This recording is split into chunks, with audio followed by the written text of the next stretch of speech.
dernière fois qui est disponible.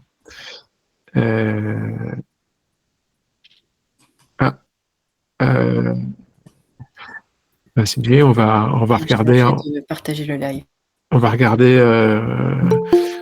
avec toi directement parce que si c'est pas normal de pas avoir de nouvelles, donc on va regarder ça en off. Peut-être que Audrey ou Amine, vous pouvez traiter directement le point avec CJ et voir l'adresse de l'inscription. Comme ça, on pourra voir ça. C'est pas normal normalement là. On a testé, normalement tout fonctionne et tu devrais avoir un minimum de nouvelles, quoi. Alors, on se disait en warm-up qu'on se laissait 2-3 minutes pour laisser venir tout le monde. On peut préparer peut-être le partage d'écran pour la planche.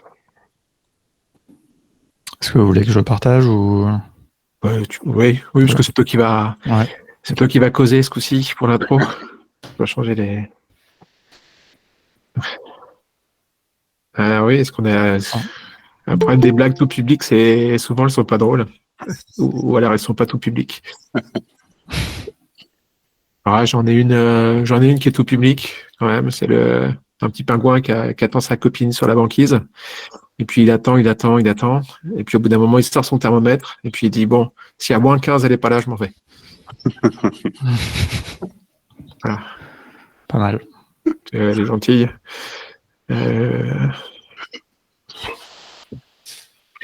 Les blagues tout public, c'est compliqué. On se laisse une petite minute pour y aller. Bon, merci. J'ai d'autres blagues, mais moins tout public, donc je préparerai. Ah oui, alors c'est les blagues de nos codeurs. Elles sont logarithme exponentiel qui rentre dans un bar. Voilà. C'est des blagues de geek, ça. Une blague de mathématicien, ça. Ouais. Mais je la connais, mais elle remonte à quand j'étais au lycée, par contre. Oui. Bah, non, mais c'est les... Et elles sont pas complètement tout public. Mais... Ouais, pour la comprendre. Ça... mais il faudrait qu'on se trouve. Vous avez un bréviaire de blagues d'informatique, de nos codeurs? Il faudrait qu'on se trouve ça. Pas un bréviaire, un registre. On n'a pas fait encore. Ouais. C'est une bonne idée, par contre. Ouais, il va falloir en créer. Ouais. On a des gens très drôles dans la communauté. Ouais. Ok, bah on peut y aller. Je sais pas, donc si Cyril, tu commences. Enfin, juste, ouais, c'est nous qui invitons, donc on est ravis d'accueillir Alexis Lilian aujourd'hui pour le deuxième webinaire sur notre formation No Code pour les devs. Comme on le disait tout à l'heure, le replay de la semaine dernière est disponible sur notre chaîne YouTube, donc on va vous repartager le lien dans le chat au courant de ce propre webinaire. Et puis, comme vous l'avez vu, effectivement, il y a des gens drôles dans la communauté. On s'est un peu pas complètement charrié, Lilian et moi, sur l'invitation. Mais effectivement, le plaisir ne s'automatise pas sur l'annonce du webinaire. Et je pense que c'est un bon mot d'introduction. On va essayer donc on va passer 1 heure ensemble avec du plaisir non automatisé, pardon pour le point, mais pour parler no code avec Alexis, qui est cofondateur de Contournement et qui va nous faire une autre introduction et répondra aussi aux questions les plus pointues. Et puis Lilian qui va nous faire sa démonstration sur la partie make principalement. Alors autant la semaine dernière sur Airtable, on a été gentil pour l'échauffement, hein, on a voulu perdre personne. Peut-être que là, Lilian, en fonction de ce que tu as mangé ce matin, tu auras envie d'accélérer pour montrer tout ce qu'on peut faire, sortie de formation et augmenter le niveau de teasing. Voilà. Et puis moi, je m'efface pour laisser place aux experts du sujet. À tout à l'heure. Alors juste, merci Cyril pour cette introduction. Bah, écoutez, je suis très content d'être là aussi aujourd'hui. Juste une petite chose, donc voilà, de bien utiliser le chat pour les questions. Je sais, dans le chat directement, on n'utilise pas la fonctionnalité question. Juste un peu, Audrey. La fonctionnalité question n'est plus disponible. Ouais, ok, d'accord. Donc Donc très bien, donc mettez-les, on va tâcher on répondra pour certaines au fur et à mesure, surtout les questions qui seront par rapport un peu à ce que Lilian va construire, puisque le plus gros de cette présentation aujourd'hui, ça va être un peu la démo live de Lilian. Mais les autres, certaines, j'essaierai de les garder de côté, et puis on y répondra à la fin, on essaiera de répondre vraiment à un maximum de questions, comme d'habitude. Alors, hop. Alors je vais pas vraiment refaire l'introduction parce que on a un timing un petit peu serré, on a envie de vous montrer beaucoup de choses et de vous faire un peu envie. Donc voilà, pour ceux qui n'étaient pas là la semaine dernière, vraiment regardez le replay. Voilà, c'est mon associé Erwan qui a l'habitude de beaucoup parler de tout ça, vous montrer un petit peu à quoi ressemblent les outils no-code. Quelle est notre définition d'ailleurs des outils no-code, vraiment ce que nous on entend par là, parce que c'est quelque chose qui est flottant. Bon, notre définition maintenant fait un petit peu consensus, et surtout elle ne s'oppose pas au code aussi, ça c'est très important de le comprendre. Nous on croit très fort à l'utilisation des deux et au fait que de toute façon pour être un bon no-codeur, une bonne no-codeuse, il faut aussi maîtriser des concepts de programmation, des concepts de savoir comment fonctionne le web, etc. Donc c'est important. C'est un mouvement tout ça s'inscrit dans un mouvement qui est très actif, qui est mondial et qui est très actif aussi en France. Voilà, on a écrit un livre sur le sujet, donc voilà, vous pourrez avoir une grosse introduction sur tout ça, même pas plus qu'une introduction. Et pour les devs, aujourd'hui, on va parler vraiment spécialement d'automatisation. Là, c'est un petit peu un intérêt un petit peu général d'aller plus vite, évidemment, de fluidifier un peu, d'être dans d'une démarche plus lean, plus itérative. Et puis surtout, c'est ce dernier point qui est là, interconnecter des briques codées et non codées. Ça va être vraiment un des enjeux de ces outils d'automatisation. Et puis de se faciliter la vie avec les API. Je suis sûr que nombreux d'entre vous ont déjà eu à consulter des documentations d'API. Certaines sont très bien faites, certaines sont moins bien faites. C'est pas toujours un grand plaisir. Et là, on va voir qu'un outil comme Make, par exemple, peut vraiment vous faciliter la vie là-dessus. Donc voilà, ou même exposer aussi des API, des webhooks et tout quoi. Et puis bon, les temps de maintenance, évidemment, quand on utilise des outils SaaS aussi, ça c'est quand même très pratique. Allez, sur le sujet de l'automatisation, plus précisément, de quoi parle-t-on? Nous, il y a un tableau qu'on adore chez Contournement, surtout Erwan qui m'a montré ça il y a quelques années, et depuis on le montre à toutes les sauces. Pourquoi automatiser? Alors, automatiser, finalement, en fait, on s'en rend pas toujours compte, mais il y a des tâches, réfléchissez, c'est forcément, vous avez des tâches que vous faites tous les jours, et qui des fois vous prennent pas beaucoup de temps, mais que vous faites plusieurs fois par jour. Et donc là, c'est un petit tableau qui vous montre, en fait, à une horizon d'1 an, combien de temps vous pourriez économiser si vous automatisez une tâche que vous faites, par exemple, admettons quelque chose que vous faites 5 fois par jour qui vous prend 1 minute. Donc, je sais pas, par exemple, mettre une pièce jointe d'un email à un drive ou un truc comme ça. Ça vous prend 1 minute ou même pas, ou peut-être 30 secondes. Si vous le faites 5 fois par jour sur 1 an, en fait, si vous automatisez cette tâche, qui a en plus assez peu de valeur ajoutée, eh bien, vous pourrez économiser 15 heures, une journée. Voilà. Après, ce que vous faites de ce temps, ça c'est un autre sujet. Peut-être vous pouvez travailler plus pour gagner plus si c'est votre credo. Vous pouvez aussi juste aller prendre l'apéro, passer du temps avec votre famille, ou alors faire de la R&D, passer du temps à faire des tâches de plus forte valeur ajoutée. Voilà, il y a plein de choses, mais ça c'est un petit peu notre idée, un petit peu sur la question de la productivité. Voilà, on trouve ça intéressant de bien réaliser ça. Mais ce qu'il faut bien comprendre, c'est que quand on parle d'automatisation, en fait, avec les outils no-code, on parle aussi beaucoup d'interconnexion, en réalité. Les systèmes d'information d'une entreprise ou d'une association, ou même à titre personnel, vous utilisez probablement plusieurs outils. Il y a plusieurs outils qui vont fonctionner, et pas toujours de concert. Il y a plein d'entreprises où il y a un outil, un CRM par exemple, ou je sais pas, un outil de logistique un petit peu ancien, qui nécessite d'exporter des CSV, qu'un assistant ou une assistante tous les matins va exporter ce CSV, puis modifier quelques colonnes et le renvoyer ensuite à un autre service ou à un autre logiciel, parce que les deux ne sont pas compatibles. Ça, franchement, c'est hyper pénible pour la personne qui doit le faire. En plus, comme c'est une tâche pénible, potentiellement, elle peut se tromper. Et en plus, il n'y a aucune raison. Ça, c'est typiquement, il faut laisser un ordinateur travailler à sa place et pouvoir interconnecter. Lilian pourra probablement, même quand on fera des questions-réponses, vous donner des exemples un petit peu de choses qu'il a rencontrées comme ça. Mais c'est hyper fréquent. L'interconnexion de différents outils, de différents formats qu'on veut manipuler au passage. On a un côté un logiciel qui nous sort un CSV un peu à l'ancienne. De l'autre côté, on a une API. Comment est-ce qu'on fait parler les deux? Et typiquement, c'est à ça que peut énormément vous servir Make ou d'autres outils d'automatisation, mais nous, c'est Make qu'on aime beaucoup. D'ailleurs, en parlant d'outils, bon, il faut toujours une slide où il y a plein de logos dessus, hein, donc voilà. Je vous montre évidemment. Bon, moi, il y a un outil que j'aime bien à titre personnel, c'est Zapier. Je l'aime bien parce qu'il est très accessible. C'est vraiment, alors, au-delà du fait qu'il est malheureusement disponible qu'en anglais, il est par contre vraiment accessible au plus grand nombre. Évidemment, il n'est pas aussi puissant que Make, que Lilian défend beaucoup donc il va nous faire la démonstration. Mais je suis d'accord avec ça de toute façon. Et puis, il y a d'autres outils. Il y a des alternatives open source comme Active Pieces, alors que je mettrais plus dans la catégorie Zapier, comme ça, très accessible, ou N8N, lui, beaucoup plus avancé, et qui est pas complètement open source, mais plus ou moins open source. Après, c'est des sujets de licence.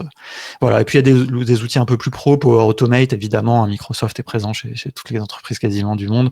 Donc, vous pourriez rencontrer du Power Automate. Ou après, vous avez des outils plus entreprises comme Workato. En fait, il y en a plein d'autres. Je vous ai mis que ceux-là, mais franchement, on pourrait faire une slide avec beaucoup, beaucoup plus de logos encore. IFTTT, effectivement, Patrick, j'ai complètement oublié de le mettre, qui est un petit peu plus ancien, mais qui fonctionne toujours. C'est toujours utilisé. IFTTT, c'est pas mal utilisé pour les objets connectés, notamment. Ils ont beaucoup de connecteurs avec des objets connectés. Et ça, cette notion d'ailleurs de connecteur, c'est quelque chose qui est très important. Zapier, par exemple, là, je sais pas, 6000 connecteurs. Make en a aussi peut-être 3 ou 4000. Voilà, ça, c'est quelque chose qui est très important et qui va aider à définir plus forcément un outil de connecteur, plus vous allez pouvoir l'utiliser. Make, une de ses grandes forces, c'est qu'au-delà des connecteurs, il est très bon pour se connecter aussi à des API, vous offrir plus de flexibilité au prix d'un petit peu de connaissances. Voilà, Node-RED aussi. Bon, voilà, il y en a plein, on va pas tous les citer. J'accélère un petit peu. Je voulais vous montrer une petite vidéo. Alors, j'espère qu'il y aura bien le son. Normalement, oui. Voilà, donc ça, c'est Bruno Soulez, qu'on voit ici, qui était au micro de notre ami Anthony de Déclic, et qui racontait un petit peu sa rencontre avec Make. Et Bruno Soulez, c'est un développeur, vraiment un développeur très expérimenté. Ça fait une vingtaine d'années qu'il fait du dev, et il fait un podcast qui s'appelle IFTTD. Peut-être certains d'entre vous l'ont déjà écouté. Et voilà, je trouve que la manière dont il a appréhendé Make au début est assez représentative un petit Déjà, peu. comment la démarche t'est venue? Est-ce que tu peux nous entendez le son, un peu ça? Comment est-ce que tu as commencé à faire ça? Un jour, tu t'es dit, j'en ai ras la casquette et tu as commencé à t'intéresser. Ça a été quoi ta démarche déjà pour découvrir un petit peu tout ça? Alors déjà, en fait, ma découverte du no-code, c'est dû à Cosa Vostra. Ok. Donc en fait, moi, quand je suis arrivé en tant que directeur des ops chez Cosa Vostra, pour ceux qui savent pas, le rôle des opérations, c'est faire en sorte que tout le monde soit dans les meilleures conditions pour bosser. Donc c'est faire en sorte que tout le monde ait les bons outils, que tout le monde ait accès à la bonne information, que tout le monde soit bien équipé, en fait, faire en sorte que tout le monde soit bien organisé pour que chacun puisse faire son travail et que tu ne sois pas parasité par d'autres choses. C'est Laurent, donc, qui est un ami, mais qui est aussi le CEO de Cosa Vostra, qui a occupé plus ou moins ce rôle-là avant. Quand il est passé CEO, du coup, c'est là où j'ai été onboardé en tant que directeur des ops. Et donc, quand je suis arrivé, il me dit, écoute, moi, j'ai 3-4 scénarios sur Integromat à l'époque. Il y en a un qui fonctionne pas très bien. Est-ce que tu pourrais regarder? Est-ce que tu pourrais le corriger? Ma première réaction à l'époque, ça a été de lui dire, écoute, t'es sympa, mon coco, mais moi, je suis dev. Tes trucs de no-code, ça m'intéresse pas. Bien sûr, réaction naturelle et classique, j'allais dire. Exactement, très classique. Et puis, en fait, au bout d'un moment, il me dit, écoute, t'es sympa, mon coco, mais c'est ton taf. Donc maintenant, Si tu t'en occupes. ouais. Faut que ça fonctionne. Ok. Alors, et du coup, excuse-moi, juste pour celles et ceux qui ne savent pas, Integromat, c'est l'ancien nom de Make, qui est un outil dont on va parler parce qu'il y a probablement des gens qui ne connaissent pas forcément. Donc, ils ont revu leur branding et maintenant, il s'appelle Make. D'ailleurs, en termes de SEO, c'est bien pourri parce que quand vous cherchez des infos dessus, voilà, je pense qu'on est d'accord. Mais voilà, sachez que le nom, c'est make.com. Excuse-moi, je te laisse continuer. Exactement. Et donc, du coup, je me suis intéressé à ce scénario qui, en fait, pour les petites histoires, c'était un scénario. Quand tu avais un commercial de l'équipe qui renseignait une nouvelle affaire qu'il était en train de signer ou en train de négocier, ça prenait le nom du client et ça générait ce qu'on appelle un numéro d'affaires qui permettait après, du coup, en compta, de le reporter, tu vois, exactement, d'avoir un tracking comme ça du truc. Okay. Et en fait, j'ai tombé là-dessus, je fais, mais en fait, c'est ouf ce qu'on peut faire. C'est-à-dire que j'ai vu la liste des applications qu'on pouvait connecter sur Integromat à l'époque, donc Make maintenant. Bien sûr. Et je me suis dit, mais attends, mais c'est ouf ce qu'on peut faire. Et j'ai commencé à bidouiller avec. Bon, je vous donnerai le lien pour que vous puissiez aller regarder. Évidemment, on va pas tout. Comme moi, j'avais déjà on va pas regarder toute la vidéo, elle dure 1 heure, mais voilà, je trouvais ça vraiment assez symbolique, vraiment cette réaction un peu initiale de développeur, de se dire bon non, moi j'ai pas besoin de ça, je sais développer, et en fait après et c'est devenu maintenant un fan. Bruno Soulez, il en parle des fois dans ses podcasts, il a même invité des gens de la communauté no code, donc voilà, n'hésitez pas à aller écouter, je mettrai le lien tout de suite après là dans la vidéo, et puis vous pourrez écouter tout ça, c'est passionnant. Dernière chose. Déjà, comment la démarche t'est venue? Non, hop, c'est pas la bonne manip. Dernière petite question. Avant que je passe la parole à Lilian. Aujourd'hui, on parle aussi énormément d'IA générative, etc. Et on entend beaucoup le mot automatisé. On dit beaucoup, oui, machin, voilà, on va tout automatiser avec ChatGPT, etc. Et je pense qu'il faut faire vraiment attention. Je pense que quand vous travaillez avec ChatGPT, vous n'automatisez rien du tout. Vous tapez dans une texte, vous êtes là manuellement, en quelque sorte, hein, vous tapez un prompt et il vous donne une réponse. Ça n'est pas de l'automatisation. Alors effectivement, il vous donne des réponses, donc il vous aide, c'est un très bon assistant. Mais pour moi, la vraie puissance, c'est vraiment l'usage d'outils d'automatisation no code, notamment Make. Là, vous avez un exemple de scénario où vous allez automatiser aussi les appels à ChatGPT. Sinon, si vous tapez juste dans la fenêtre de texte, vous êtes en train de faire une tâche manuelle. Si vous automatisez, là, vous pouvez laisser les robots travailler sans vous, et en plus, ces robots ils deviennent intelligents grâce à OpenAI. Voilà, une introduction très rapide. Place à la démo. Lilian, notre grand maître multi-certifié, de quoi tu vas nous parler aujourd'hui? Salut tout le monde. Merci Alexis pour cette belle intro. Merci à Cyril pour l'invitation. Merci à tout le monde d'être là. Je vais vous montrer un scénario sur Make. Alors on a essayé de chercher un bon scénario qui allierait plusieurs notions dans Make, on verra. C'est les webhooks, une API publique, un peu d'IA et Airtable, vu que vous l'avez déjà vu la semaine dernière. Alors je vais partager mon écran et je vais vous montrer un petit peu le cas d'usage. Donc comme le disait Cyril en préambule, on va aller un petit peu vite parce qu'on a choisi de faire une démo un peu ambitieuse parce qu'il y a plein de choses, comme vient de le dire Lilian, qu'on voulait vous montrer dans Make.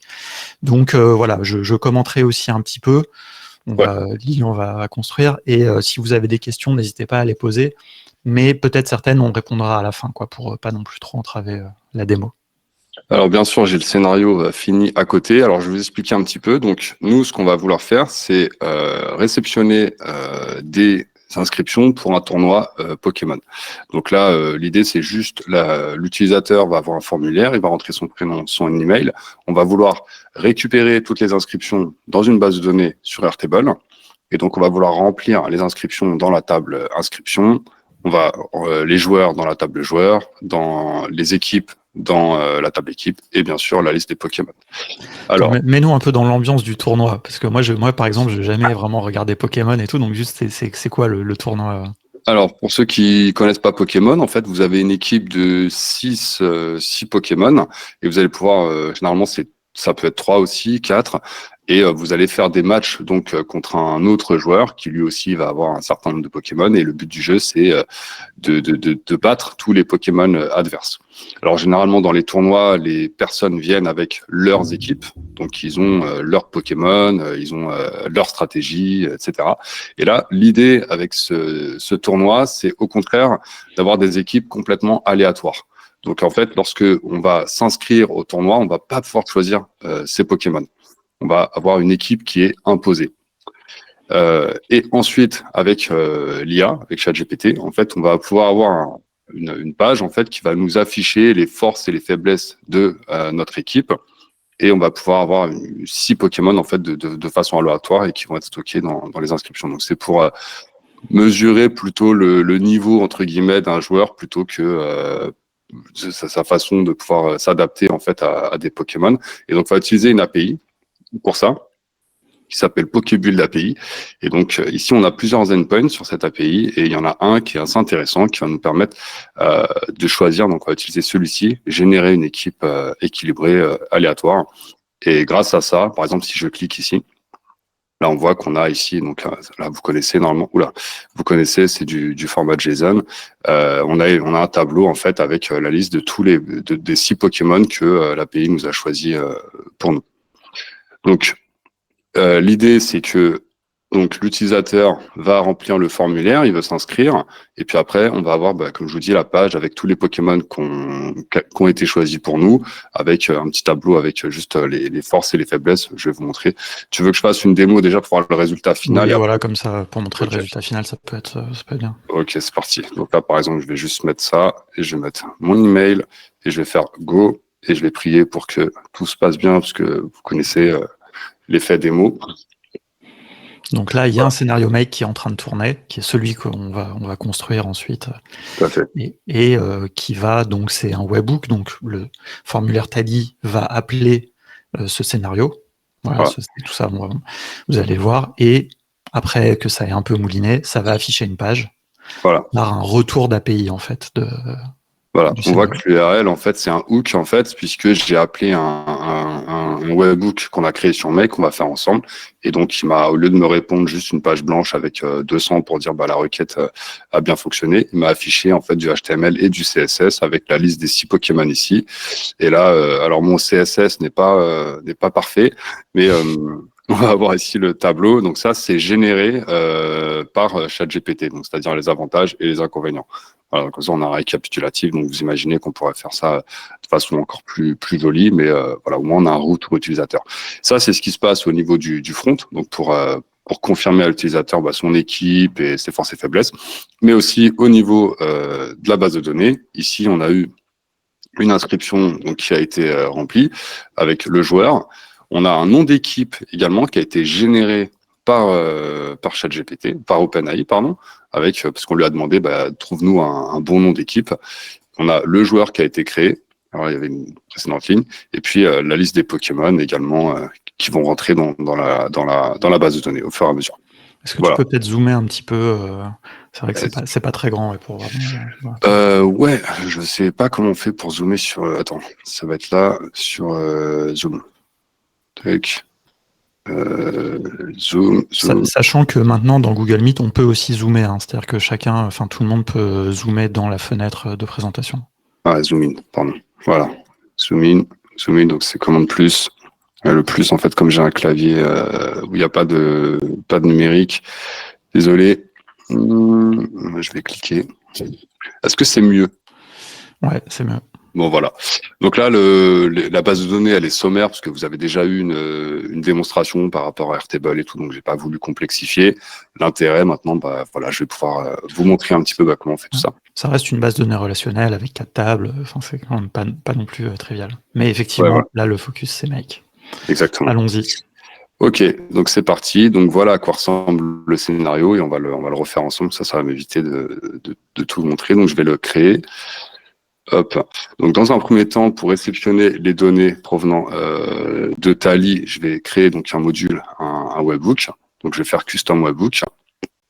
Là, ça va nous générer une URL. On a Pokémon. Je vais faire save. Donc là, il nous donne une URL. Cette URL, je vais la copier. Là, je vais sauvegarder le scénario. Je vais aller dans Tally. Et en fait, ici, ce que je vais faire, c'est que je vais aller dans les settings et je vais dire, en fait, tu vas rediriger l'utilisateur donc sur une URL. Donc là, je vais tout supprimer. Je vais mettre la nouvelle URL que je viens de générer et je vais mettre un paramètre. On va mettre donc prénom égal. Et là, je vais appeler avec un arrobase la réponse qu'il a mis donc au niveau de son prénom. Et je vais rajouter un autre paramètre qui va être l'email. Et je vais appeler également donc l'email qu'il aura rentré. Il manque un égal, hein, après email. Ouais, tout à fait. Merci. Pour ceux qui ne connaîtraient pas, Tally, c'est un outil de formulaire, un petit peu comme Typeform avant, enfin ce genre de choses, Google Form, que nous on aime beaucoup dans la communauté NoCode et que je vous encourage à utiliser. C'est des gens qui sont très cool en plus qui sont derrière. Donc là, ce que je vais faire, c'est que je vais le run une première fois pour déjà générer de la donnée. Et là, hop, je vais pouvoir fermer cette page, juste actualiser ça. Voilà, et je vais remettre ici, et je vais faire Go. Voilà, il ne va pas se passer grand-chose. Là, vous voyez, la page qui me renvoie normalement, c'est Accepted. Donc, statut de son Accepted, et il ne se passe pas grand-chose de plus. Mais au moins, la donnée, elle a été générée. Je récupère mon webhook avec prénom et email. Donc, la deuxième chose à faire, c'est d'appeler l'API de API Pokébuild avec le endpoint en fait qui est généré une équipe aléatoire. Donc pour ça, je vais utiliser un module qui est le module HTTP. Et là, je vais pouvoir faire plusieurs requêtes. Donc moi, ce qui va m'intéresser, ça va être juste une requête simple en fait, que je vais brancher juste après. Et là, je vais l'appeler donc vers le endpoint qui va me permettre de générer en fait une équipe aléatoire. Donc c'est random team suggest. Donc, je vais mettre en get. Et là, par contre, très important, je vais parser la réponse. Parce que si je fais pas ça, j'aurai juste en fait un gros bloc de texte qui sera inexploitable. Et je pourrai pas mapper ensuite les données dans les modules suivants. Donc là, je vais pouvoir juste faire un clic droit et run pour juste tester et pareil, générer de la donnée. Donc là, j'ai une réponse, statut 200. Hop, en output. Et au niveau de ma data, je vais avoir un tableau avec un tableau. Donc, elle est pas hyper bien foutue parce que là, j'ai encore un autre, et là j'ai une collection, et là j'ai j'ai mon équipe de 6 Pokémon qui sont rangés donc dans un array. C'est ce que tu montrais tout à l'heure, là, le JSON. Là, c'est comme ça que ce JSON est matérialisé dans Make et il peut ensuite pouvoir être exploité par la suite, quoi. C'est ça, parce que si je fais ça, en fait, moi, tout simplement, là, l'API elle va me répondre un gros bloc de texte comme ça, qui est du JSON. Brut. Brut. Mais moi, ce que je veux, c'est pouvoir récupérer les données et donc les mapper. Voilà. Donc maintenant, ce que je vais vouloir faire, et c'est là où on va commencer un peu avec l'algorithme, en tout cas sur Make, c'est que je vais vouloir, pour chaque Pokémon, donc pour chaque index de mon array, créer en fait un texte, donc joindre un peu tout le texte pour pouvoir ensuite faire un call sur l'OpenAI et lui demander de me soumettre un retour en fait sur l'équipe au niveau des avantages et des faiblesses. Donc là, avec l'itérator, je vais pouvoir sélectionner mon array. Alors, c'est pas hyper bien foutu. Là, il y a un petit bug au niveau de l'interface. Et donc, je vais en fait sélectionner mon tableau, l'index 1 de data, qui est un tableau. Alors, normalement, c'est pas présenté comme ça, mais là, l'API, elle est pas hyper bien foutue. Et donc, quand je fais ça, alors, je vais juste enlever la route ici, hop, et mettre mon trigger plutôt sur la requête. Comme ça, je vais pouvoir en fait régénérer de la data sans devoir réappeler le webhook. Juste pour vérifier à chaque fois que ça fonctionne. Sans repasser par le formulaire, remplir à chaque fois, ça permet de tester plus vite, quoi. Voilà. Donc là, j'ai tous mes bundles. Donc au début, j'avais juste un output avec un tableau, et là, je vais pouvoir en fait avoir plusieurs bundles, ce qui va permettre de générer une action sur les modules suivants. Et donc, ce que je vais faire, moi, c'est récupérer toute la liste de mes Pokémon. Donc là, je vais agréger en fait toutes ces données avec le text aggregator. Hop. Et là, ça va permettre de boucler, en fait. Donc, la source, je vais lui dire, c'est l'itérator. Et le texte, je vais juste lui dire, Pokémon, 2 points. Et là, je vais prendre le nom du Pokémon. Voilà. Donc, ce faisant, là, je vais relancer le scénario. Et là, alors j'ai oublié un truc, je vais aller dans les paramètres avancés et je veux séparer chaque Pokémon par une ligne. Donc là, le row séparateur, je vais mettre new row. Alors, je vais peut-être un peu vite sur la démo, mais comme on n'a pas beaucoup de temps, mais de toute façon, tout ça, vous le voyez dans la formation. Ouais, s'il y a des choses qui sont vraiment pas claires, n'hésitez pas à mettre Voilà. des questions. Mais voilà, effectivement, là, on est vraiment dans de la manipulation de données assez classique, enfin, même dans des systèmes d'ETL, etc., où on prend les données d'une source, donc là, le Pokémon, et puis on va les envoyer ailleurs, quoi. Voilà. Alors, je pourrais aussi récupérer, par exemple, les statistiques, les statistiques du Pokémon et tout, parce que là, j'ai que le nom, donc peut-être que OpenAI ne connaît pas tous les Pokémon. Donc, en fait, ce que je vais faire, hop, juste un copier-coller pour vous montrer un peu ce que j'avais fait dans l'input. Mais voilà, j'ai pris Pokémon, le nom, les points de vie, l'attaque, la défense, etc., en reprenant à chaque fois les données. Donc là, ça va me permettre donc d'avoir un bon bloc de texte, hop, juste un bloc de texte avec toute ma liste de Pokémon et les statistiques. Donc comme ça, en fait, OpenAI va pouvoir bien comprendre en fait mon équipe et il va pouvoir me faire des insights intéressants. Donc là, maintenant, j'ai tout ce qu'il me faut, j'ai ma liste de Pokémon, j'ai un peu en format texte, etc. Donc maintenant, je vais aller demander à OpenAI qu'est-ce qu'il en pense. Donc là, je vais utiliser le module OpenAI. Là, il n'y a pas besoin de se connecter à l'API d'OpenAI, etc., puisqu'il y a un module natif dans Make, quoi. Et là, je vais utiliser create completion. Hop. Donc là, je vais envoyer le prompt. Donc, on peut sélectionner le modèle. Donc moi, je vais utiliser create chat completion avec GPT models. Et là, je vais utiliser le dernier, c'est-à-dire GPT-4 Turbo. Voilà. Max token. Alors, le max token, je vais mettre 2000 pour être large. Et le message, donc le prompt que je vais lui mettre. Le rôle, je vais le mettre sur, du coup, système. Et le contenu, ça va être un prompt. Alors, dans un premier temps, et là, ça va être vraiment important, c'est ce prompt-là. Voici une liste de Pokémon constituant mon équipe. J'ai besoin que tu me donnes un avis résumé général des forces et faiblesses de mon équipe, ainsi qu'un nom cool pour l'équipe. Alors, je me suis vachement répété. La réponse doit être structurée en JSON, en français. Les clés du JSON doivent être nommées ainsi. Nom équipe, avantage équipe, faiblesse équipe. Sinon, il va pas me retourner toujours la même structure de données. Et s'il ne me retourne pas toujours la même structure de données, mon automatisation, elle va peut-être marcher la première fois quand je vais mapper, puisque je vais sélectionner les clés et lui dire, cette clé, tu mets là, cette clé, tu mets là, etc. Mais par contre, au run suivant, si j'ai pas tout le temps la même structure de données, je vais avoir des problèmes et mon scénario ne fonctionnera plus. Donc là, c'est le prompt en dur, si je puis dire, et je vais enfin lui donner la liste, bien sûr, des Pokémon, voilà, que j'ai agrégé ici.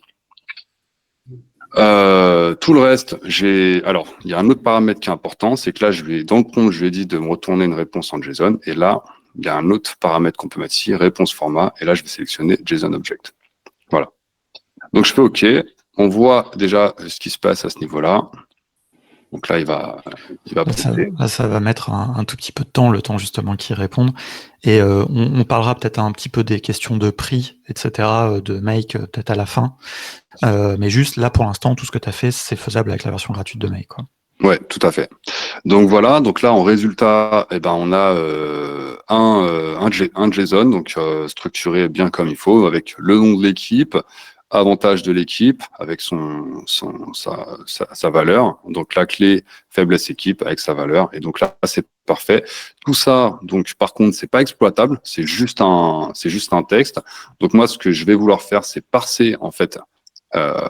Parser toute cette long string pour en faire quelque chose d'exploitable, donc avec le module parse JSON. Donc là, je vais aller encore utiliser un autre module JSON.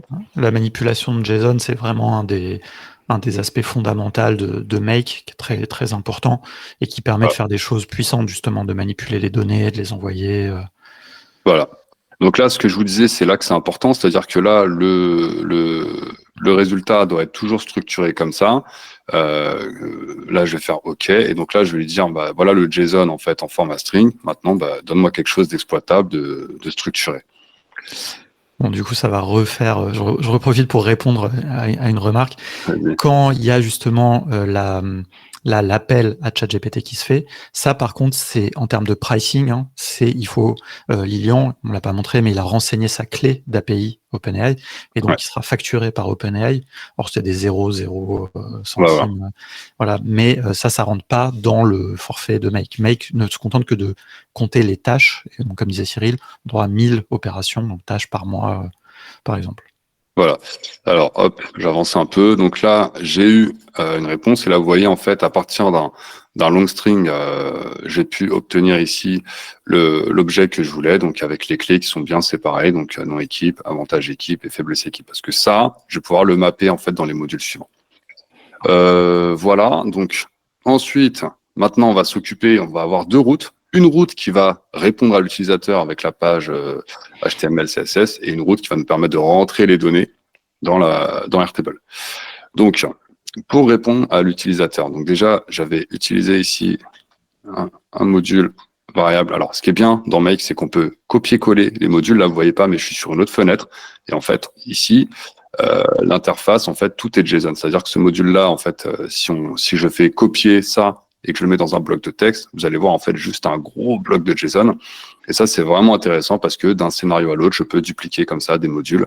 Et ça, c'est sympa. Donc là, j'avais créé donc deux variables, une variable pour les forces, une variable pour les faiblesses. Et je vais vouloir réitérer donc là sur mes Pokémon. Hop, donc là, je vais me remettre sur data. Et là, ce que je vais vouloir faire, c'est afficher en fait j'ai plus la page, mais le tableau avec la liste des des images Pokémon. Vous voyez, ouais. Voilà, et faire une div en fait, en gros, dans le CSS pour chaque Pokémon, pour que chaque Pokémon ait sa carte en fait, et que ça se répète en fait. Donc là, je vais refaire itérator et texte agrégateur. Tac.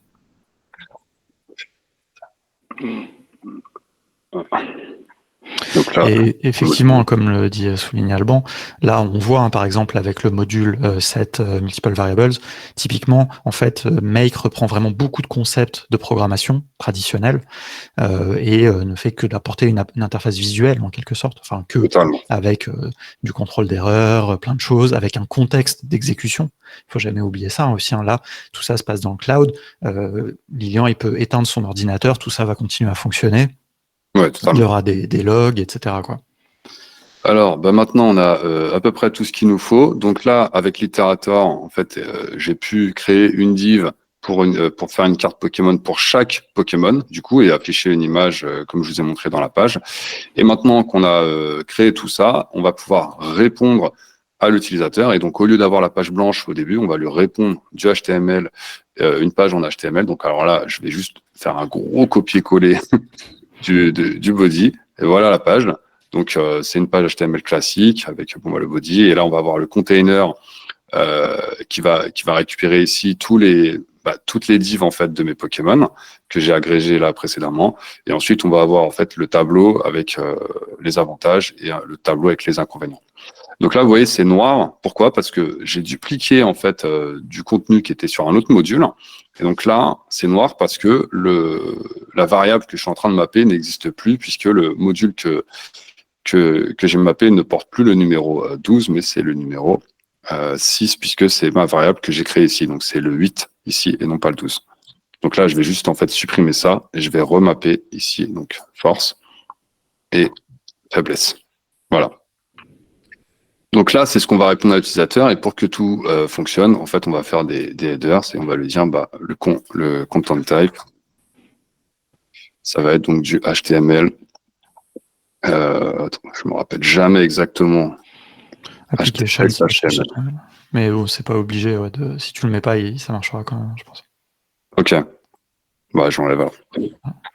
Voilà, donc là, normalement, pour la réponse de l'utilisateur, on va pouvoir tester. Et normalement, déjà ça va, j'espère, fonctionner. Donc là, si je vais le run et je vais remplir le petit formulaire. Alors, juste rafraîchir cette page et je me remets lien go. Voilà. Si et tu, là, tu peux te remettre sur le formulaire, enfin sur le scénario, Make, on le voit se dérouler. Moi, c'est un des trucs que j'adore avec Make, c'est de voir les scénarios en train de tourner, quoi. Alors. Tu l'as allumé, ouais, d'accord. Ouais, là je l'allume. Alors ouais, sinon je vais le laisser sur off, je vais le mettre sur on, comme ça. Voilà. Ouais, mais là, on va pas le voir justement se passer. Si tu te mets là, tu le vois, comme ça. Okay. Là, ça se voit. Donc là, il a, hop. Donc là, je le lance, je fais go, hop. Et là, vous voyez, il est en train de se lancer. Hop. Voilà, là, il est sur le module OpenAI, il est en train de faire son prompt et on voit que la page, en fait, là, elle charge, elle comprend qu'après, on a une réponse et donc, elle m'affiche pas tout de suite, en fait, la page blanche. Il attend que le scénario se termine pour m'afficher la page. Du coup, il y avait une question un peu plus haut de Patrick par rapport à la latence de l'exécution. Effectivement, on le voit bien là, dans ton exécution, c'est le module OpenAI qui prend un petit peu de temps, c'est normal. Hein, il y a la génération, même le modèle GPT-4 Turbo n'est pas non plus instantané, quoi. Ouais, non. Et bah voilà, donc là tout se passe bien, tout s'est bien passé. Donc j'ai ma liste de 6 Pokémon, j'ai les forces et les faiblesses, avantages, inconvénients. J'aurais pu rajouter une petite div avec le nom de l'équipe et les statistiques sous chaque Pokémon, mais après la démo elle aurait été trop longue, donc voilà. Mais on peut bien sûr customiser encore plus. Et juste un truc aussi important à comprendre, mais justement là quand tu vas faire la deuxième route, ça va illustrer ce que je vais dire. Là, on a un feedback utilisateur, c'est-à-dire qu'on affiche une page. C'est un choix qu'on a fait pour la démo. Je pense que quand même la plupart des scénarios, mais tu pourras dire Lilian, se passent plutôt en back-end, on va dire en coulisses, et ne nécessitent pas d'intervention humaine. C'est-à-dire que là, on va ajouter les données dans Airtable. Donc là, Lilian est en train justement de programmer ça. Ouais.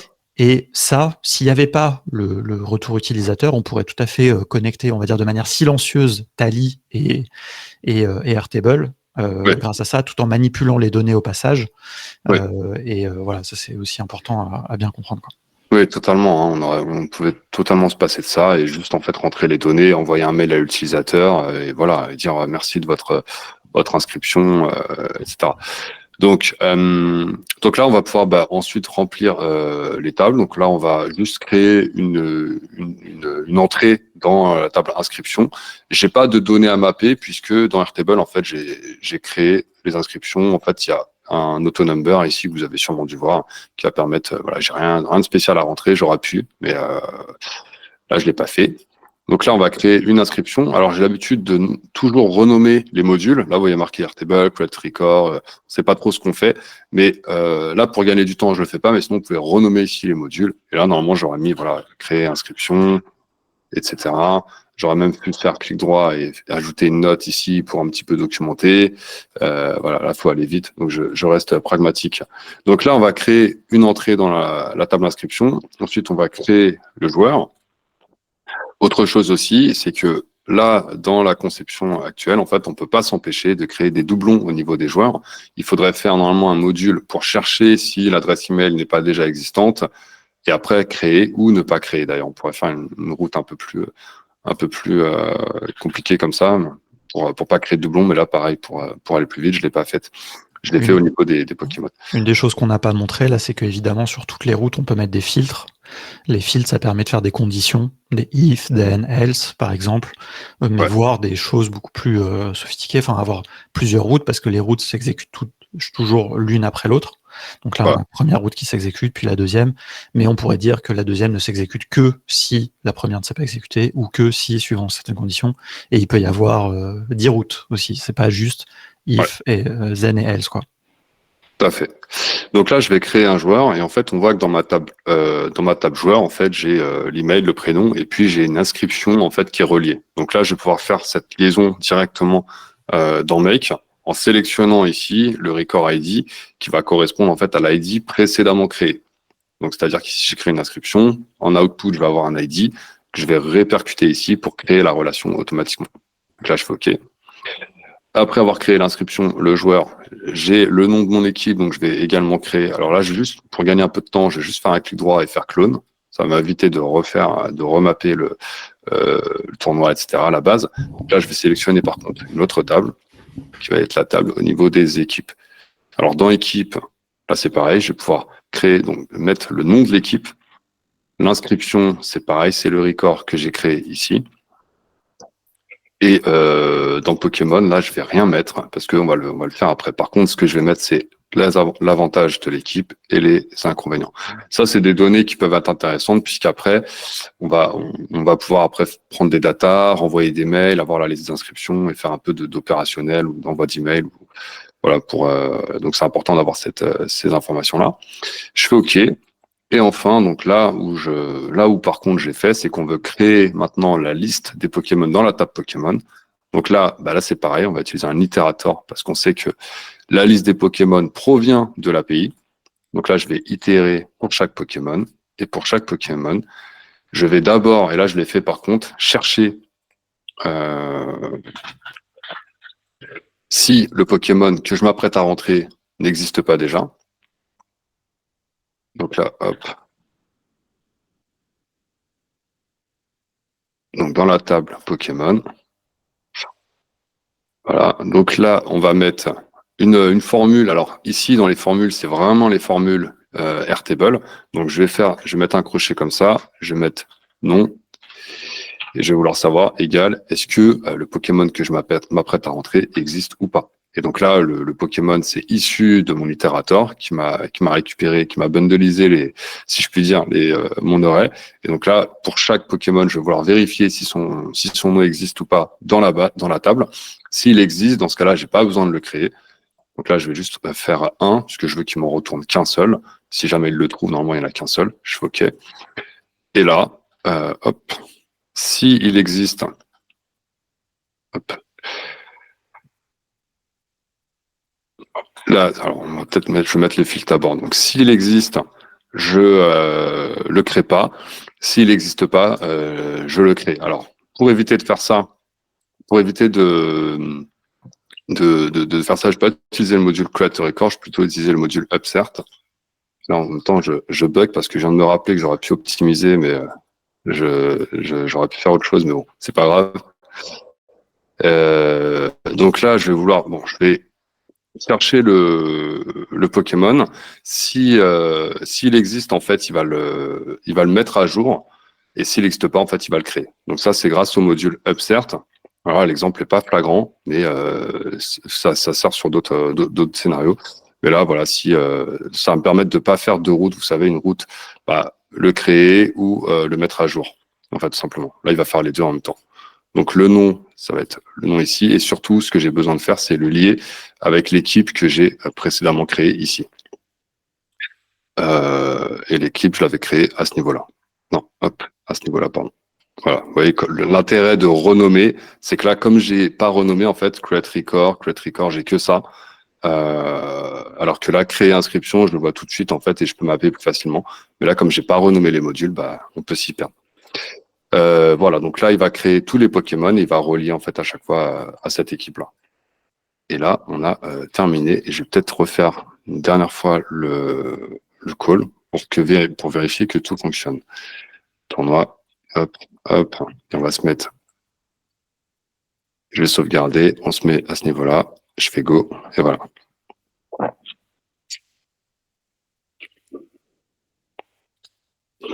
Donc là, il refait le call sur le prompt, sur OpenAI.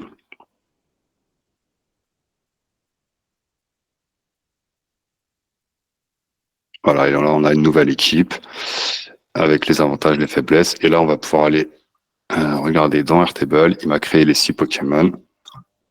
Hop. Voilà, tous les Pokémon ont été créés. Et puis, ils ont lié les Pokémon à une équipe. Voilà. Là, hop. Voltigeur Astral. Donc, j'aime bien. Il est assez inspiré sur les noms des équipes. Et donc voilà, on a notre. Et là, vous voyez, par contre, voilà, j'aurais pu largement optimiser le scénario. Ça a été un vrai case, il n'y aurait pas eu de doublon.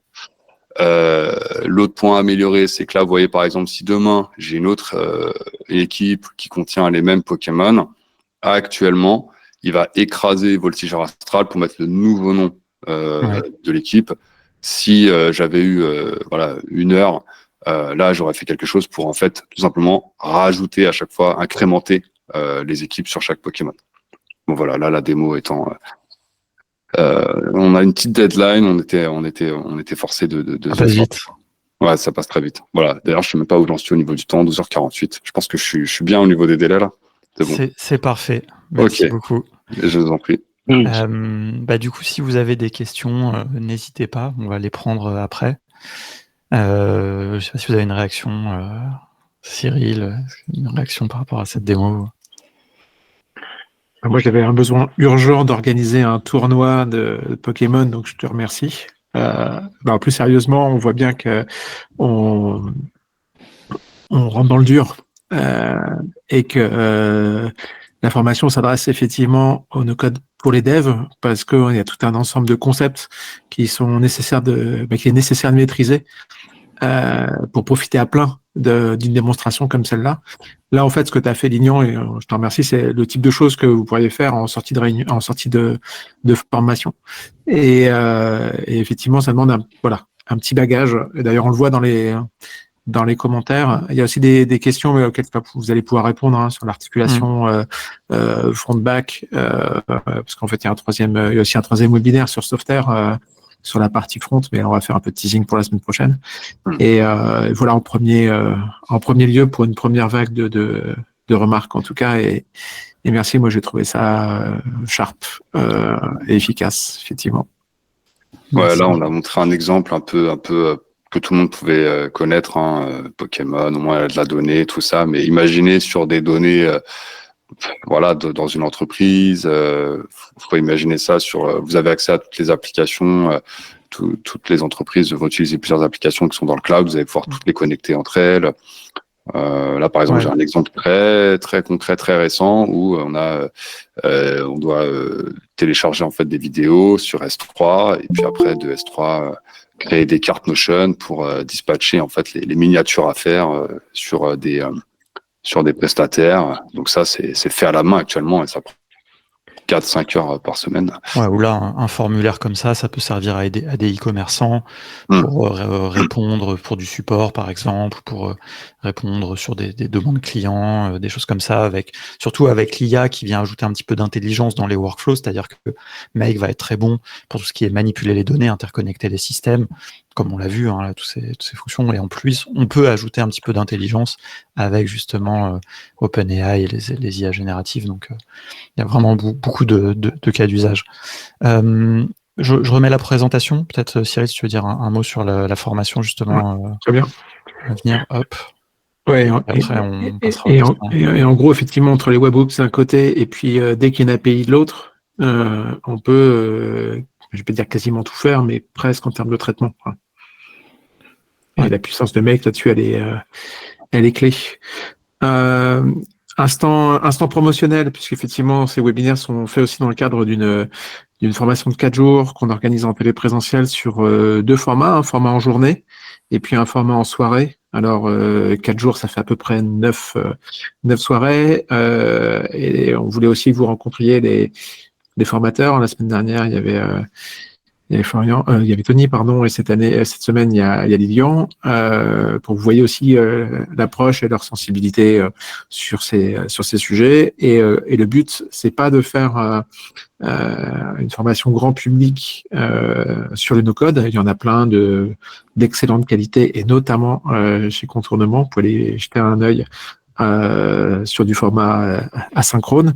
Là, on le fait à la sauce O'Clock, à savoir en téléprésentiel et en synchrone. Donc, ça permet aussi de profiter à plein de la présence du formateur, de se mettre en situation et de progresser très rapidement. Il y a la page d'inscription qu'on a présentée, et les journées 30-31 mai, 6 et 7 juin. Il y a des replays qui sont disponibles pour les inscrits. Donc, si jamais il y a un accident de manque de disponibilité, ou même juste la volonté de réapprofondir les concepts, les replays sont dispo. Et en soirée, normalement, on a évité, ce que j'ai déjà dit la dernière fois, mais il y a un petit événement sportif de Coupe d'Europe des Nations qui peut occuper certaines soirées.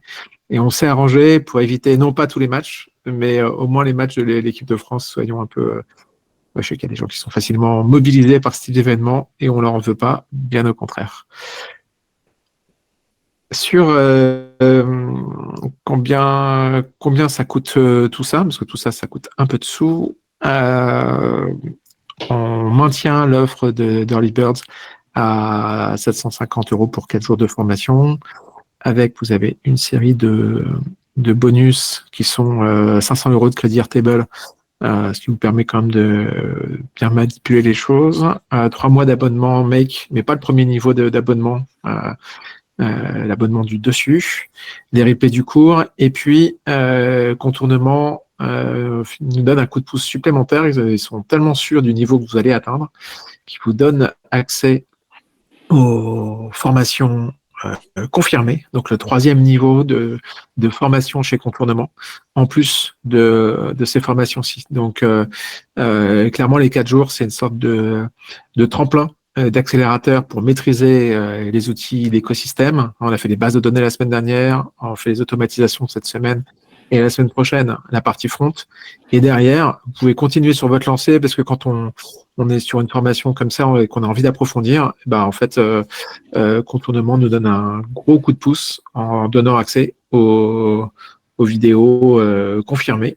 Alors, j'ai pas le nombre d'heures en tête, mais c'est du lourd également. Et donc, c'est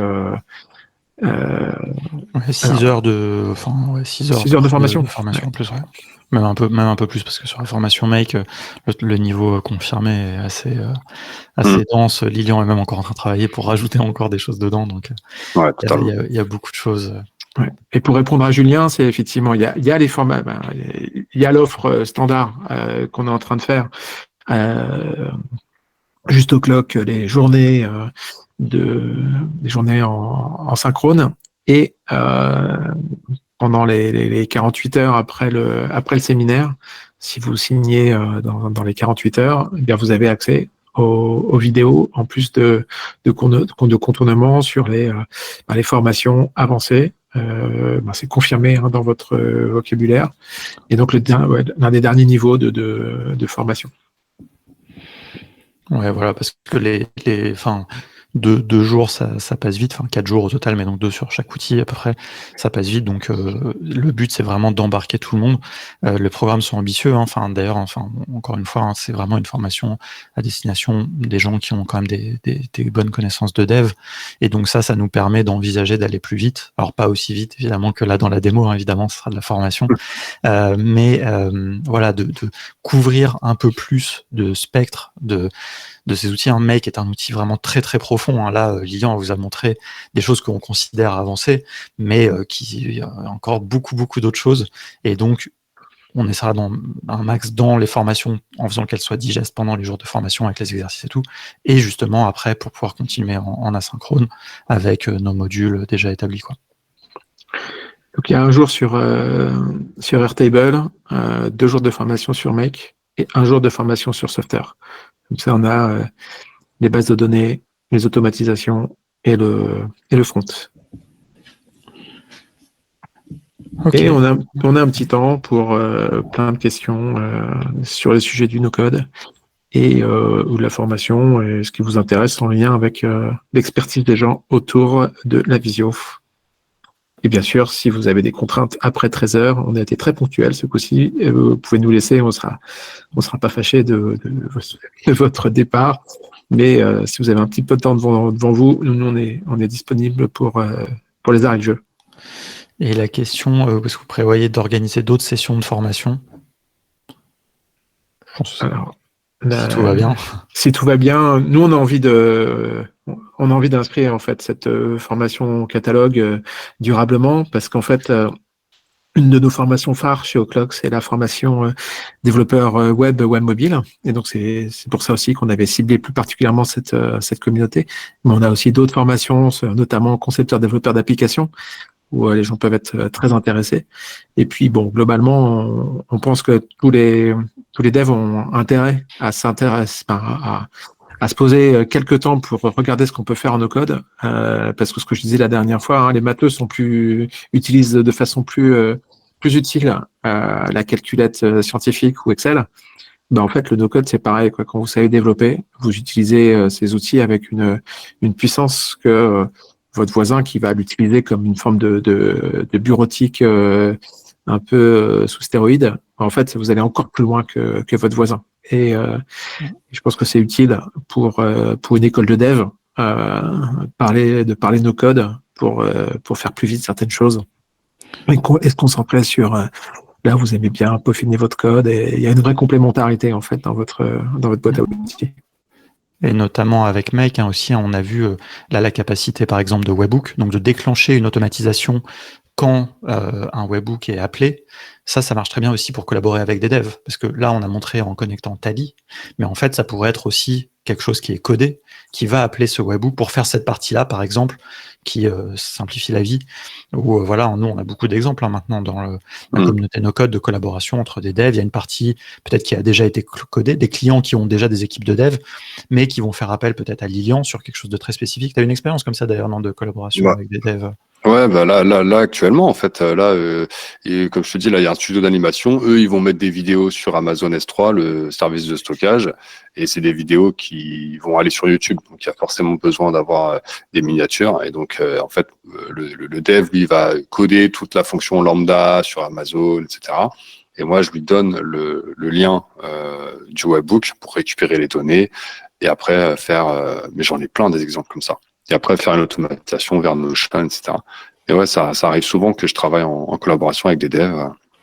Ouais, et pour les gens qui sont devs, ça peut être la même chose avec soi-même, quoi. C'est-à-dire se dire, OK, bon, il y a une partie où il y a de la valeur à faire du code, puis même parce qu'on a envie ou quoi, et puis dire, bah, là, il y a un petit bout, j'ai pas envie de me taper la documentation de l'API, etc. Je fais un petit webhook make, je fais l'appel, etc. dans make, et puis hop, j'appelle dans mon code, j'appelle ce webhook. On se fait comme ça. Donc vraiment, une architecture, nous on parle d'architecture un peu modulaire dans le monde du no-code, mais en fait, ça vient directement de l'architecture microservice, qui est maintenant très populaire évidemment dans les environnements techniques de dev et tout, et c'est le no-code peut n'être qu'un microservice parmi d'autres. Tu citais les lambda fonctions, c'est un exemple aussi pour moi.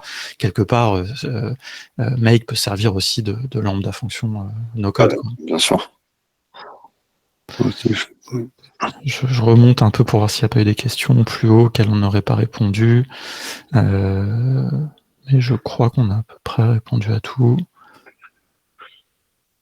Ouais, le niveau pour la formation, c'est Dev Junior, hein, c'est savoir ce que c'est qu'une base de données, les principaux langages de programmation, en tout cas familier du JSON en termes de format, savoir ce que c'est qu'une API et comment on les manipule, et Et voilà, en fait, il faut pas 10 ans d'expérience non plus, mais en fait, on s'attardera pas dans les formations sur les concepts techniques de base, quoi.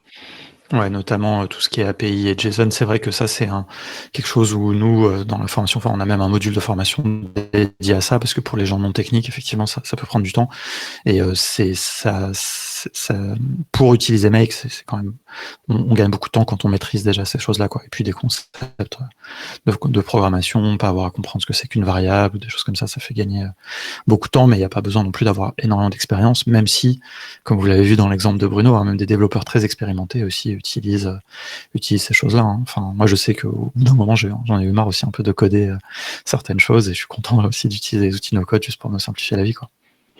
Pour faire des MVP aussi, effectivement. Et il y a une question de Kevin par rapport à est-ce qu'on peut tout envoyer sur un serveur dédié.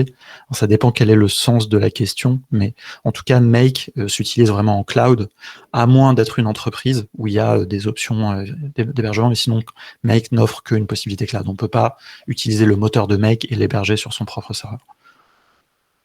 Donc voilà, si c'était ça l'angle de la question. Sinon, on peut évidemment communiquer avec des données qui peuvent être sur un serveur dédié. Ça, c'est autre chose, quoi. D'ailleurs, dans Make, il y a aussi des protocoles un peu plus anciens qu'on peut utiliser, comme le protocole FTP. On peut envoyer des mails, évidemment. On peut faire plein de choses comme ça aussi d'interactions qui sont très fréquentes dans les entreprises. Il y a encore beaucoup d'entreprises où il y a un outil un peu des années 90-2000 qui va déposer un fichier CSV dans un serveur FTP. Et là, c'est très pratique de pouvoir se connecter tous les jours, par exemple, faire une automatisation Make qui va aller récupérer ça et puis l'envoyer sur une API un peu plus moderne, faire ce connecteur, c'est un usage aussi très fréquent, quoi.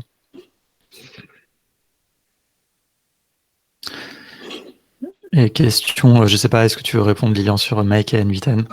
Est-ce qu'il y a une vraie différence entre Make et NV10 à part l'aspect open source?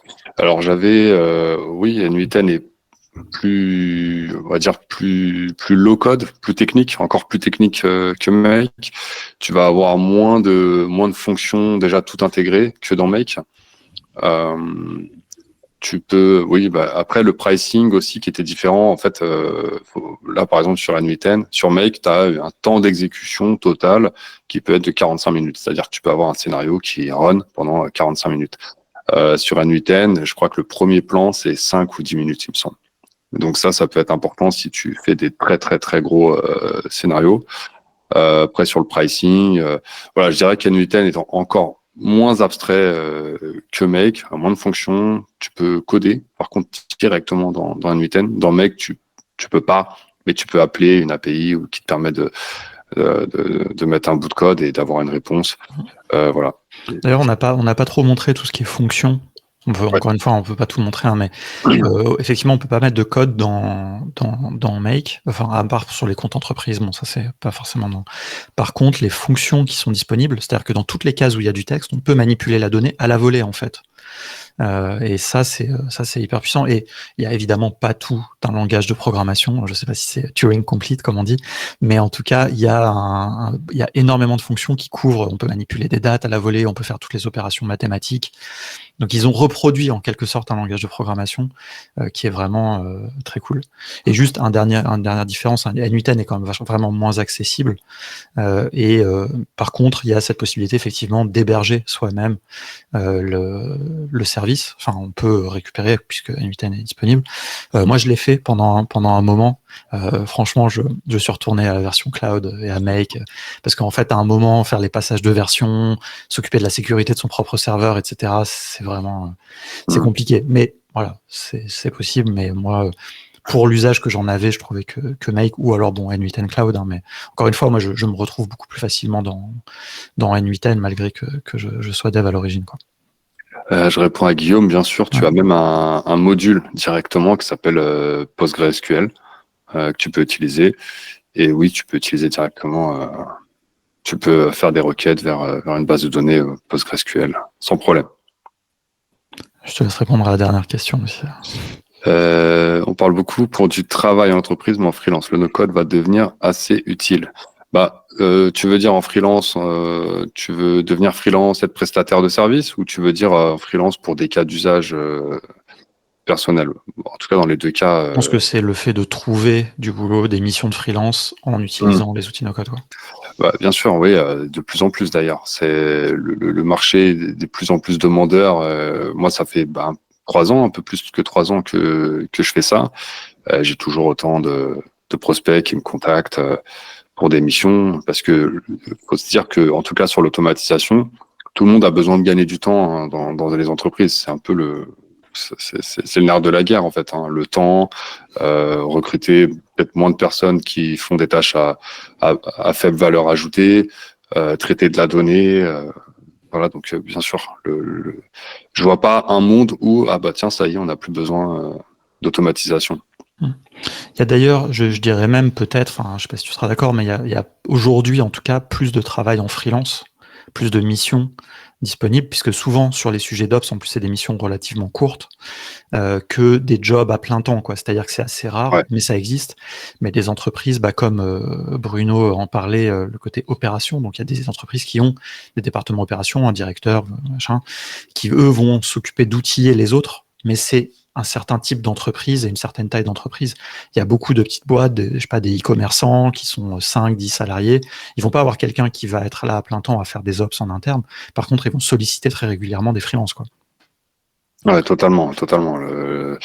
Enfin, moi, tous les freelances que je connais qui sont lancés, qui font du make ou du Airtable, des ops, généralement, voilà, ils s'en sortent très bien. Il y a toujours des missions.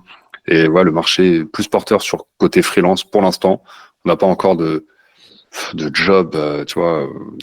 Il y en a, hein, mais CDI, bon, enfin voilà, nous on veut pas aussi faire croire qu'il y a des milliers de CDI derrière, hein, comme disait Erwan. Peut-être pas des milliers, mais il y en a peut-être des centaines.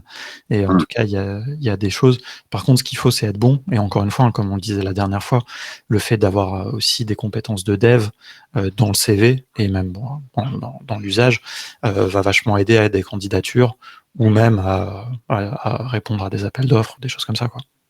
Une question qui est intéressante, tu vois, c'est vrai que j'ai pas répondu. J'aurais une question pour vous. Quel serait le moment où on se dit je fais du no-code ou je devrais coder? Franchement, moi, je vais donner une réponse. Après, tu me diras, Alexis. Moi, je pense que c'est un peu c'est exactement la même question que, par exemple, si tu te disais, ouais, quel framework j'utilise, quel langage, c'est à partir du moment quel est le cas d'usage, est-ce que ça te coûte moins cher de faire en no-code ou en code? Est-ce que derrière, c'est quoi l'équipe que tu as derrière? Est-ce que tu as beaucoup de personnes qui sont capables de prendre le projet, de l'améliorer? Il n'y a pas vraiment de décision, ça dépend. Ouais, c'est comme, ouais, franchement, juste ce que je dirais dans les choses que je vois les plus évidentes, peut-être, c'est le volume de données, par exemple. S'il y a un grand volume de données à traiter, Make, facturant à l'opération, évidemment. Alors, en plus, volume, il peut y avoir deux choses. Il y a le volume, la taille. Par exemple, moi, j'avais fait à un moment des automatisations qui manipulaient des fichiers vidéo. Et ça, en fait, Make a un quota. Il y a aussi, c'est 5 gigas, je crois, un truc 5 comme ça. mégas, Donc, ouais, 5 mégas, 500 mégas. non, 500 mégas sur les 500. plans les plus. Oui, voilà, mais après, moi, j'étais sur un plan où j'avais 5 gigas, mais même pour moi, c'était des vidéos, genre, j'en avais beaucoup. On a toute notre bibliothèque de formation. En fait, j'atteignais ce quota, quoi. Donc, voilà, ça, c'est une chose, mais après, ça dépend du contexte, ça dépend de pas mal de choses. Mais oui, voilà, c'est un outil en plus, au même titre que c'est bien, des fois, de maîtriser plusieurs langages, parce que tous les langages aussi de programmation ne sont pas équivalents. Pour manipuler des données, par exemple, c'est peut-être mieux du Python que de, je sais pas quoi. Je vais pas dire une connerie parce que sinon je vais me faire reprendre direct, mais voilà, mais bon, les langages ont des spécificités. Et puis après, c'est aussi un peu une question de plaisir et de ce qu'on a envie de faire. Des fois, on a un peu la flemme de mettre en place un projet de code, et puis on a la facilité d'aller dans Make pour voilà, être en cloud, ne pas avoir d'environnement à setup ni rien.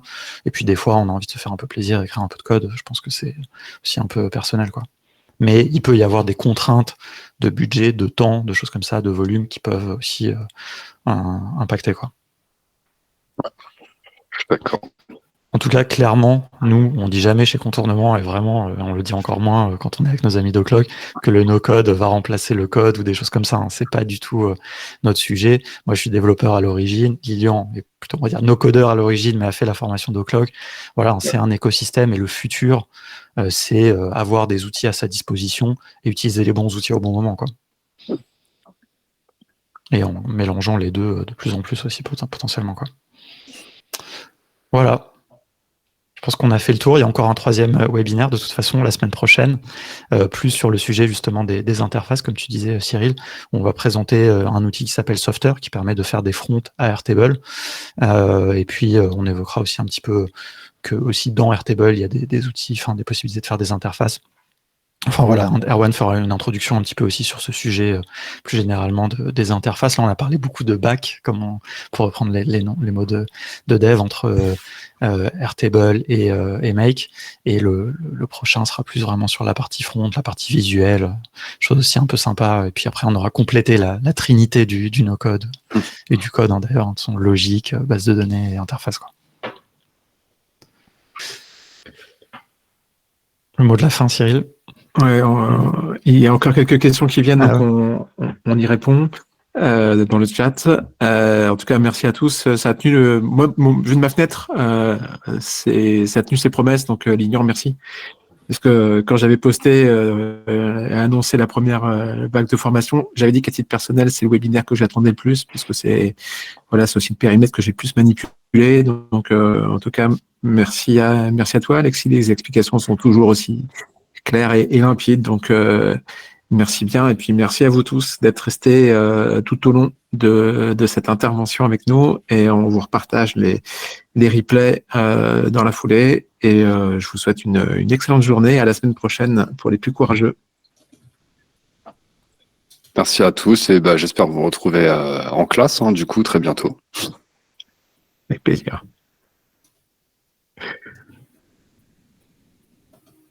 Et on se sépare. Au revoir. Merci tout le monde. Bonne journée. Au revoir. Salut tout le monde.